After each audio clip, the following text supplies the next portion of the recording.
ठराविक काळानं प्रवाहित होणारी राजापूरची गंगा आपल्याला माहिती आहे, पण अझरबैजान देशातल्या बाकूजवळ असाच एक निसर्गाचा चमत्कार पाहायला मिळतो। काय आहे हा चमत्कार सांगतायत आमचे प्रतिनिधी सतीश मोरे। अझरबैजान या देशामधील बाकूजवळ असे एक ठिकाण आहे की ज्या ठिकाणी 24 तास एक ज्योत सुरू असते, एक फ्लेम सुरू असते। ही काय आहे, हा काय निसर्गाचा चमत्कार आहे, आपण आता बघणार आहोत। चला पुढे।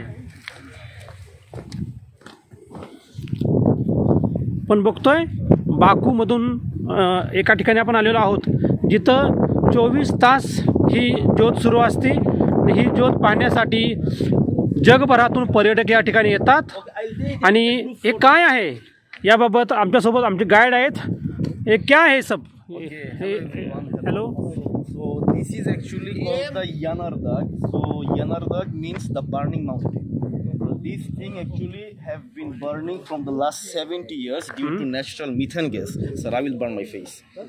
So it is believed that one shepherd actually mistakenly lighted up this thing.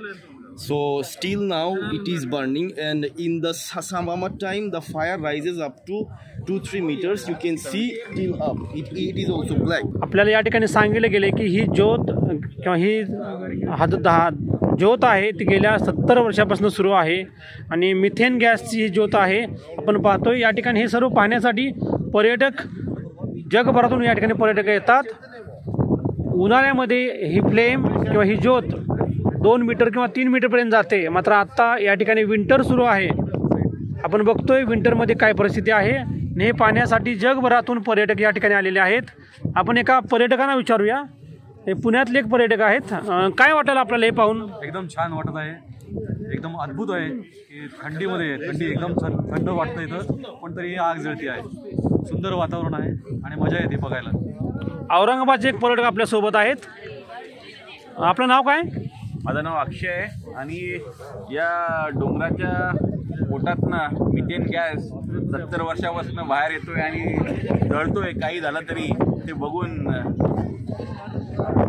डोळ्याचे पारणे फुटलेले आहेत आमचे, आणि तुम्ही त्याच्यामध्ये रिपोर्टिंग करताय म्हटल्यावर जरा बरं वाटलं। धन्यवाद। पुढारी न्यूजसाठी मी सतीश मोरे, बाकू, अझरबैजान।